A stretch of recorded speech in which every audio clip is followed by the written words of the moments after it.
Hello बच्चों, देखो अभी हम चैप्टर कर रहे हैं स्क्वायर एंड स्क्वायर रूट्स। अभी हमने कल जो एक्सरसाइज की थी उसमें कौन कौन से नंबर होल स्क्वायर हो सकते हैं जिसको हम परफेक्ट स्क्वायर बोलते हैं, कौन कौन से नहीं हो सकते हैं, वो नंबर जिनके परफेक्ट स्क्वायर इवन होते हैं, ऑड होते हैं, वो सारी चीज़ें हमने देखी थी।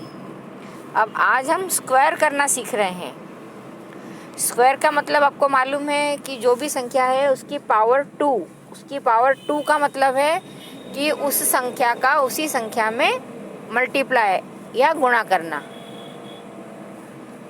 इसे हम स्क्वायर कहते हैं। तो अब देखिए इसको हम लिखते कैसे हैं। ये हमारे पास एक्सरसाइज में जो क्वेश्चन दिया है उन्होंने कहा है 32 का स्क्वायर फाइंड करना है। अब 32 का स्क्वायर का मतलब है कि हम उसको लिखेंगे 32 की पावर 2, या उसको हम लिखेंगे 32 इंटू 32, है ना। और जब इसको हम सॉल्व करते हैं तो 32 एक छोटी संख्या है, तो फिर भी हम इसका मल्टीप्लाई कर सकते हैं। लेकिन हमने कुछ इजी ट्रिक्स सीखी थी। इजी ट्रिक्स में हम बिना मल्टीप्लाई किए संख्या का आंसर लाना, बिना ऐड किए, बिना जोड़े किसी संख्या का आंसर लाना, ये सीख रहे थे। तो आज 32 में 32 का मल्टीप्लाई तो आपको आता है, इस मेथड से तो आप इसका स्क्वायर कर सकते हो। हम एक नई मेथड सीखेंगे कि 32 में 32 का मल्टीप्लाई करने के बजाय दूसरी मेथड से इसका स्क्वायर कैसे निकाला जाए। अब जो 32 है, हमको पता है कि 32 को हम 30 + 2 करके लिख सकते हैं। 30 + 2 यदि हम इसको लिखते हैं तो 32 इक्वल है 30 + 2, और 32 का स्क्वायर इक्वल हो जाएगा 30 + 2 का होल स्क्वायर। अब यहाँ पे हम दो तरीके से इसको सॉल्व कर सकते हैं।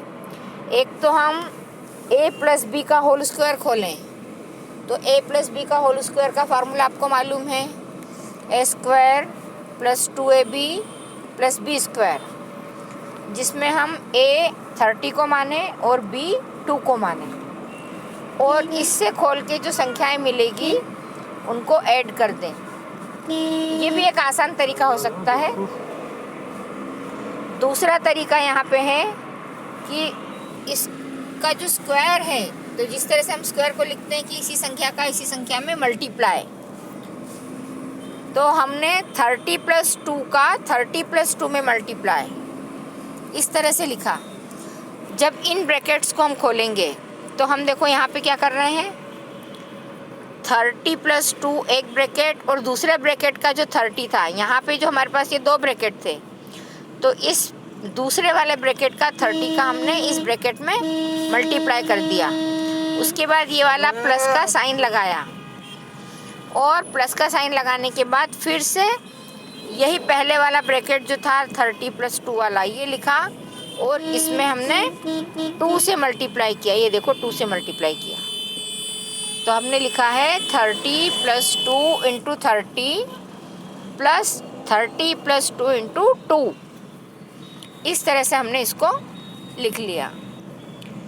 अब इस 30 का हम जब ब्रैकेट में मल्टीप्लाई करेंगे तो हमको मिलेगा 30² या 30 इंटू 30 प्लस 30 इंटू 2 प्लस दूसरा ब्रैकेट खोलेंगे तो 30 इंटू 2 प्लस 2 इंटू 2, जिसको हम लिख सकते हैं 2²। 30 का स्क्वायर करेंगे तो आएगा 900। देखिए यहाँ पे एक 0 है स्क्वायर में, जब हमने स्क्वायर किया तो हमको 2 0 मिल गए, और 3 का स्क्वायर किया तो 9। ये वो सारे डिजिट्स, वो सारे नंबर्स जिनमें आखिरी में एक 0 होता है, जैसे 30, 40, 50, इनका स्क्वायर करना है तो ये तो अपने आप में बहुत ही आसान होता है। जहाँ एक ज़ीरो है वहाँ पे हम 2 ज़ीरो लगा देंगे, और आगे की जो संख्या है उसका स्क्वायर हमें याद होता है। मान लो 50 का है तो 5 का स्क्वायर हमको मालूम है, तो हम 5 का स्क्वायर लिख देंगे, तो हम आसानी से निकाल सकते हैं। ऐसे ही 30 का स्क्वायर किया हमने, तो एक ज़ीरो है तो हमने 2 ज़ीरो लगा दी, और 3 का स्क्वायर 9, इस तरह से 900 होगा। फिर 30 इंटू 2 हो जाएगा 60, फिर 30 इंटू 2 हो जाएगा 60, और 2 स्क्वायर हो जाएगा 4। 60 और 60 को प्लस किया तो 120, 900 प्लस 120 प्लस 4, इनको सबको ऐड करते हैं तो आता है 1024। तो इस तरह से हम ऐसी जो संख्याएं हैं 30 और 2 तो छोटी संख्या थी, इससे बड़ी भी यदि कोई संख्या है तो उनको भी हम आसानी से कर सकते हैं, क्योंकि जहाँ पे एक ज़ीरो आ जाता है तो हमको स्क्वायर करना आसान हो जाता है। अभी मैंने जैसे आपको बताया कि मान लो 60 का स्क्वायर करना है, तो आप 60 का 60 में मल्टीप्लाई करने के बजाय क्या करोगे, एक ज़ीरो है उसकी 2 ज़ीरो लगा दोगे, और 6 का स्क्वायर 36 लिख दोगे। तो इस तरह से हम, ये एक अलग मेथड है, इससे भी स्क्वायर निकाल सकते हैं। तो हम एक ये मेथड ध्यान रखेंगे स्क्वायर निकालने की। अगला जो क्वेश्चन है, इसी का अगला क्वेश्चन में 35 का स्क्वायर निकालना है, लेकिन 35 का स्क्वायर हम इस मेथड से नहीं निकाल के किसी और मेथड से निकालेंगे। अब इस मेथड के लिए जो फार्मूला यूज़ करना है वो पहले आपको मैं समझा देती हूँ, उसके बाद हम सवाल करेंगे। जैसे मैंने आपको अभी एक मेथड बतलाई कि यदि ऐसे सारे नंबर है जिनके आखिरी में ज़ीरो आता है, तो उनका स्क्वायर निकालने के लिए हम एक ज़ीरो की जगह 2 ज़ीरो और आगे वाली संख्या का स्क्वायर करके लिख देते हैं, और उसको हमको जोड़ना नहीं होता है, हमको उसके आगे लिखना होता है। तो उसी तरह की मेथड है वो सारे digits, consider a number which unit digit 5, जिसमें कि यूनिट प्लेस पे 5 आता है, उन सारे नंबर का स्क्वायर इस मेथड से करना है। जैसे 25, 35, 45, 55, ऐसे सारे नंबर का, सिर्फ उनके लिए ये मेथड है। तो अब हम क्या करेंगे, इसके लिए हमें एक फार्मूला दिया गया है। हमारी जो संख्या है उसमें यूनिट प्लेस पे तो 5 है, और टेंस प्लेस पे कोई भी संख्या हो सकती है 1 से लेके 9 तक की संख्या। तो उस 1 से लेके 9 तक की संख्या के लिए हमने ए यूज़ किया है, मतलब हम फॉर्मूले में उसको ए लिखेंगे, ये हमने ए लिखा है। तो अब हमारी संख्या क्या हो गई, A5 संख्या है जहाँ पे यूनिट प्लेस पे 5 है और टेंस प्लेस पे ए है। अब इसका फार्मूला देखिए कैसा हुआ। A5 मतलब 2 अंकों की संख्या है, इसका जब हम स्क्वायर करेंगे तो हमको जो संख्या मिलेगी वो 2 से ज़्यादा अंकों की मिलेगी। तो जब 2 अंकों की, या ए जो है वो टेंस प्लेस पे है, तो टेंस प्लेस का जब हम स्क्वायर करेंगे तो हमको 100 प्लेस तो मिलेगा ही। तो हम क्या करेंगे, 5 को ऐसा ही रहने देना है और हमको 100 प्लेस की संख्या निकालना है। 100 प्लेस की संख्या निकालने के लिए हमने A5 का स्क्वायर लिखा है 10A प्लस 5। 10A इसलिए लिखा है क्योंकि ये टेंस प्लेस पे है। अब इस 10A प्लस 5 का स्क्वायर भी हमने वैसे ही खोला जैसे हमने पिछले सवाल में खोला था, स्क्वायर 30 प्लस 2 का स्क्वायर खोला था। या इसको हम लिख सकते हैं कि हमने उसको A प्लस बी के होल स्क्वायर के फार्मूले से खोला। जब इस फार्मूले से हमने इसको खोला तो हमको संख्या क्या मिली, 100 इंटू ए स्क्वायर प्लस 100 इंटू ए प्लस 25।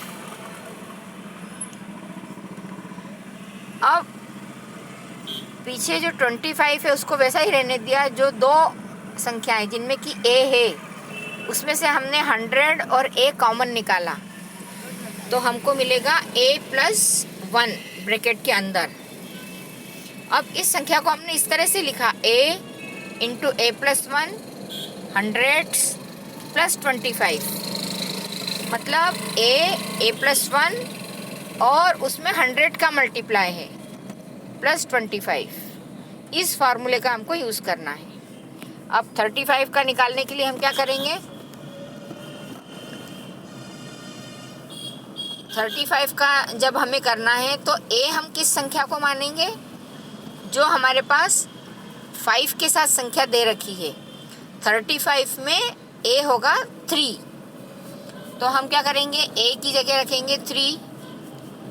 ये देखिए ए की जगह हमने 3 रखा, तो अगली संख्या हमको लेना है a+1, तो a+1 रखेंगे 3+1, 3+1 हो जाएगा 4, तो ये संख्या हमारी हो गई 4।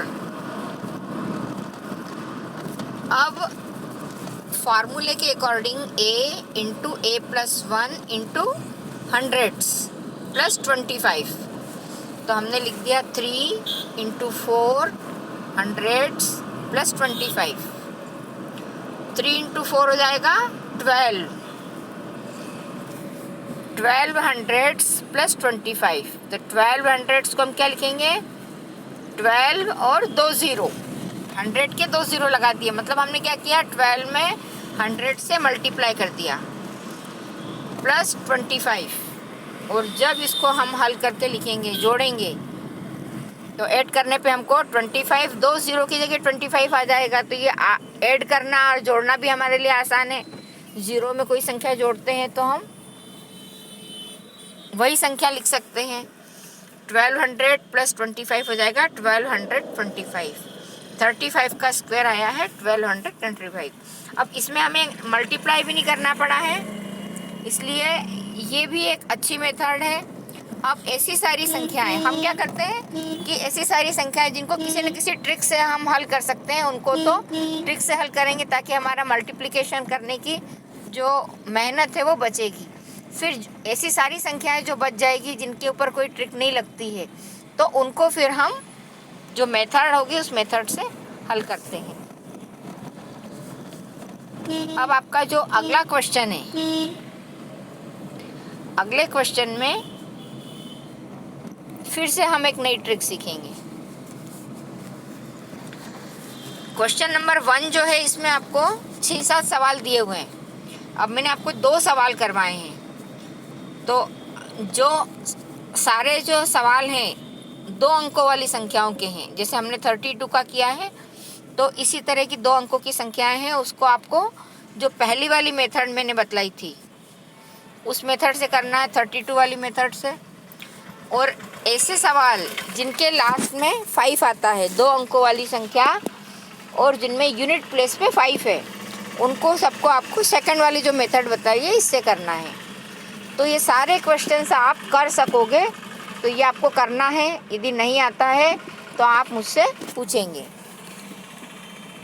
अब जो क्वेश्चन नंबर 2 है, इसका एक क्वेश्चन मैं आपको करवा रही हूँ। इसके लिए इन्होंने आपको एक अलग मेथड दी है, आपको इस मेथड से इसको हल करना है। यहाँ पे आपसे पूछा है राइट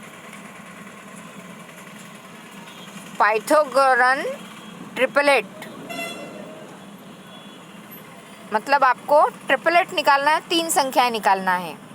ये पाइथागोरस के नाम से एक साइंटिस्ट हुए हैं, उनके नाम से ये ट्रिपलेट निकाला जाता है, इसलिए इसको पाइथागोरन ट्रिपलेट कहते हैं।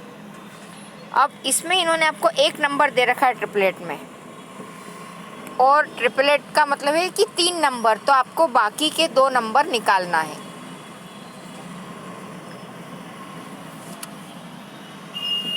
यहाँ पे इसके लिए एक फार्मूला दिया गया है, उस फार्मूले को शॉर्ट में इस बतला रही हूँ मैं आपको। फार्मूला ये है कि ये जो ट्रिपलेट होते हैं वो हमेशा 2m, m² - 1 और m² + 1 इस तरह से होते हैं। 3 जो संख्याएं होती हैं उसमें यदि m हमारे पास है तो हम तीनों संख्याओं को निकाल सकते हैं। अब यहाँ पे इन्होंने कहा है कि जो ट्रिपलेट है उसमें से एक संख्या 6 है। यदि एक संख्या 6 है तो हम क्या कहेंगे कि इन तीनों में से किसी एक संख्या को हम 6 मान लेंगे। अब वो संख्या 2m भी हो सकती है, वो संख्या m² - 1 भी हो सकती है, और वो संख्या m² + 1 भी हो सकती है। तो हम यदि इसको 2m के बराबर मानते हैं और इसमें कंडीशन ये होती है कि m हमेशा 1 से बड़ा होगा। यदि m बराबर हम 1 ले लेते हैं तो फिर ये ट्रिपलेट हमको नहीं मिलता है, क्योंकि m का स्क्वायर 1 का स्क्वायर 1 होता है, तो 1 - 1 0 हो जाएगा और उसको हल करने में हमें दिक्कत भी आएगी। तो इसलिए m की वैल्यू हमेशा हमको 1 से ज़्यादा लेनी है। 2, 3, 4 कोई भी नंबर हम ले सकते हैं।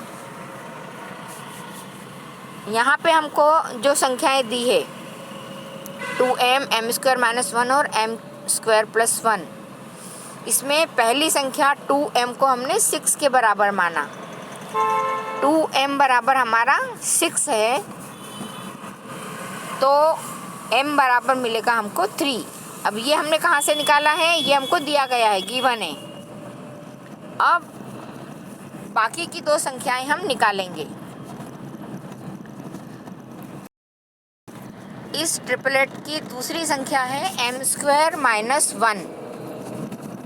m² - 1 में m की वैल्यू हमने रखी 3, तो इसको हम लिख सकते हैं 3² - 1। 3 का स्क्वायर करेंगे तो आएगा 9, और 9 - 1 हमको मिलेगा 8। तो ट्रिपलेट की दूसरी संख्या हो गई 8।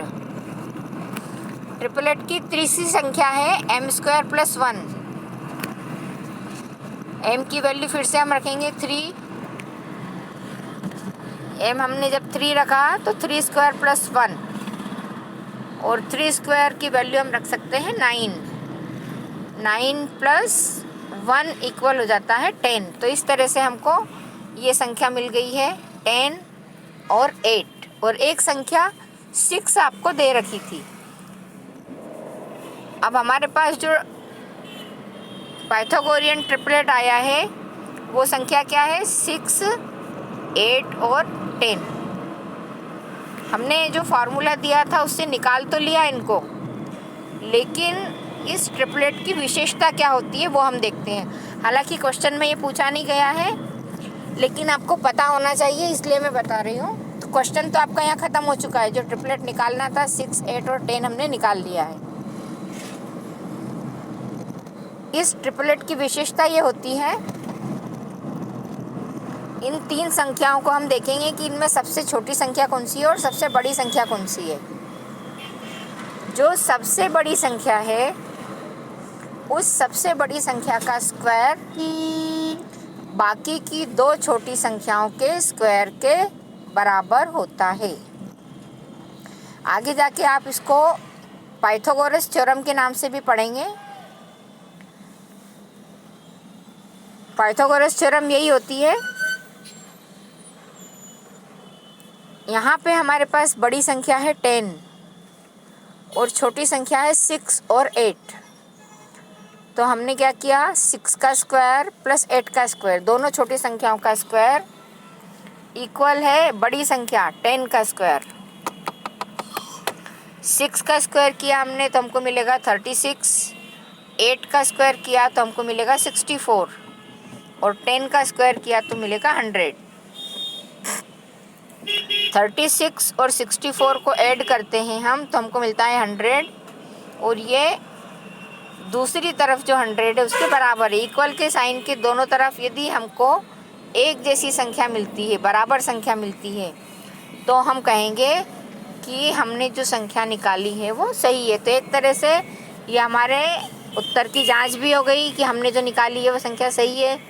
आपको ये भी पता चल गया कि जो ट्रिपलेट होता है पाइथागोरस का ट्रिपलेट जो होता है उसकी क्या प्रॉपर्टी है, क्या विशेषता है उसकी।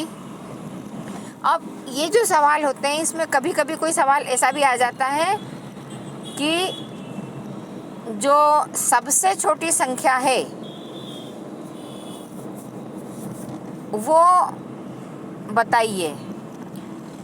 तो ऐसे जो क्वेश्चन आते हैं कि इसमें ये आपको जो संख्या दी हुई है उसमें शॉर्टेस्ट संख्या कौन सी है। तो सबसे छोटी संख्या के लिए हमको क्या करना है कि छोटी संख्या को हमेशा आप 2m के बराबर रखो, क्योंकि इस सवाल में तो ऐसा कुछ पूछा नहीं गया था। सिर्फ उन्होंने कहा था कि उसमें से कोई एक संख्या 6 है। यदि कोई एक संख्या 6 नहीं लिखते हुए वो कहें कि सबसे छोटी संख्या 6 है, तब हमने देखो 2m के बराबर इसको रखा तो हमारा सवाल सही आया है। यदि हम 2m के बराबर किसी और संख्या को रख देते हैं तो ये सवाल का आंसर बदल जाएगा। तो आपको यदि सबसे छोटी संख्या दी हुई हो, क्योंकि किसी क्वेश्चन में दे रखा है, इसलिए मैं आपको इसी क्वेश्चन में क्लियर कर देती हूँ कि यदि अलग अलग संख्याएं दे रखी हो तो सबसे छोटी संख्या के लिए आपको उस संख्या को 2m के बराबर रखना है। 2m के बराबर रखोगे तो आपकी संख्या जो है आपको उसी क्रम में मिलेगी जिस क्रम में अपने को यहाँ पे मिली है। अब इस क्वेश्चन को आप संख्या बदल के भी कर सकते हो, और लास्ट में संख्या बदल के हल करने के बाद लास्ट में आप क्या करोगे, इस तरह से अपने आंसर की जांच कर लोगे कि आपने जो किया है वो सही है या नहीं। मतलब आपको क्या करना है, सबसे बड़ी संख्या को स्क्वायर करने के बाद बराबर के चिन्ह के एक तरफ रखना है और दूसरी दो छोटी संख्याओं का स्क्वायर करना है और उनको बराबर के चिन्ह के दूसरी तरफ रखना है। यदि इनको हल करने पे आपको बराबर संख्या मिलती है मतलब आपका उत्तर सही है। अब देखिए, स्क्वायर करने की एक और मेथड होती है। दो से अधिक अंकों की संख्या भी होती है तो उनको उसी संख्या में उसी संख्या का गुणा करते हैं।